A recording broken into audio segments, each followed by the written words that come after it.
Hello everyone, welcome back to study with focus PYQs. आज हम CGP के कुछ इम्पोर्टेंट क्वेश्चंस करेंगे जो पीवाईक्यूज़ हैं। तो सबसे पहले हम पहला क्वेश्चन देखते हैं।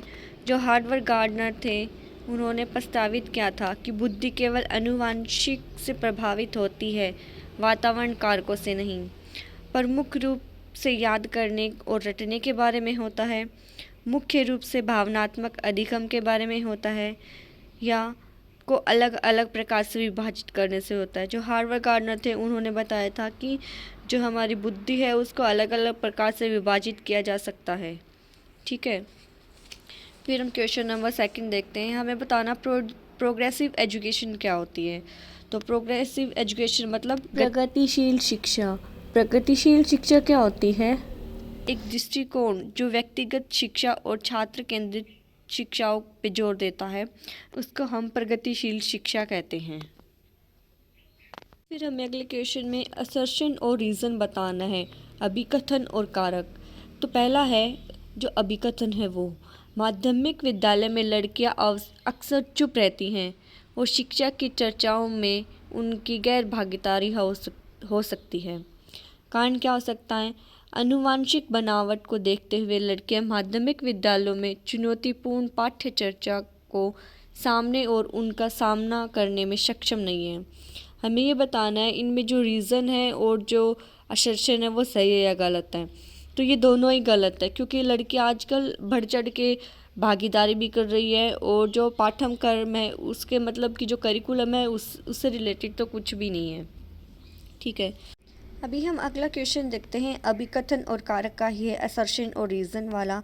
इसमें पूछा गया, ऐसा युक्त माना जाता है कि अधिगम के लिए आकलन करते समय मानकीकृत प्रशिक्षणों पर निर्भर नहीं करना चाहिए।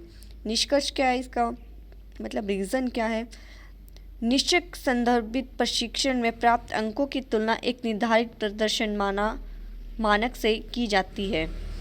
मतलब इसमें ये बताना है कौन सा गलत कौन सा सही है।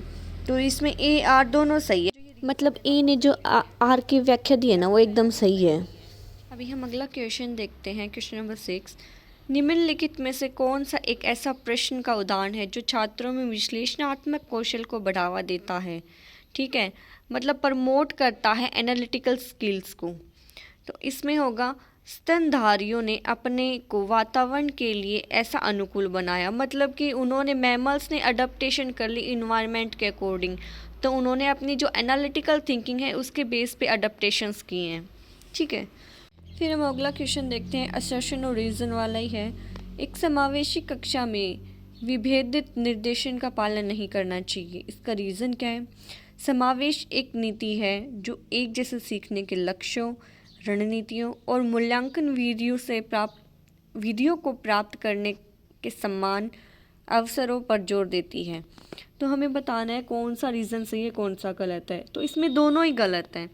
ठीक है, इसमें पूछा गया है कि जो इंक्लूसिव क्लासरूम है वो डिफ्रेंशिएट नहीं करता, और जो पॉलिसीज़ है वो जैसे कोई भी लक्ष्य हो गया, रणनीति हो गया, इन पर क्या है ना, वो समान अवसर पे गोल नहीं देती, एक स्ट्रेस की कंडीशंस को पैदा कर देती है। ठीक है, इसलिए ये दोनों ही गलत हैं। अगला क्वेश्चन देखते हैं, क्वेश्चन नंबर 8। व्यक्ति प्रथम भाषा का उपयोग जैसे कि अधिगम अक्षम छात्रों के बजाय अधिगम अक्षमता वाले छात्रों को संबोधित का उपयोग करना। ठीक है, इसमें हमें क्या बताना है, जो कि फर्स्ट लैंग्वेज होती है पीपल्स की, वो यूज़ करते हैं डिस्क्रिप्शन और जो उनकी डिसेबिलिटीज़ होती हैं उनके बेस पे। तो इसमें क्वेश्चन नंबर 1 आएगा इसका आंसर, इस समावेश मानव अधिकार दृष्टिकोण के अनुरूप है। ठीक है, फिर हम क्वेश्चन नंबर 10 की बात करते हैं। स्वलीनता वाले विद्यार्थियों में समावेशन का समर्थन करने के लिए ऐसा युक्त माना जाता है।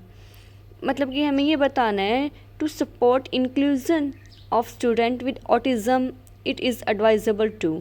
ठीक है, जो भी ऑटिज़म के स्टूडेंट्स होते हैं उनके लिए हमें बताना है। यादृच्छिक दिनचर्या का प्रयोग करते हुए एक व्यवस्थित विन्यास की रचना करनी होती है। मतलब हमें फॉर्म करना होता है जो अनस्ट्रक्चर्ड सेटअप होता है किसी भी रैंडम रूटीन के साथ।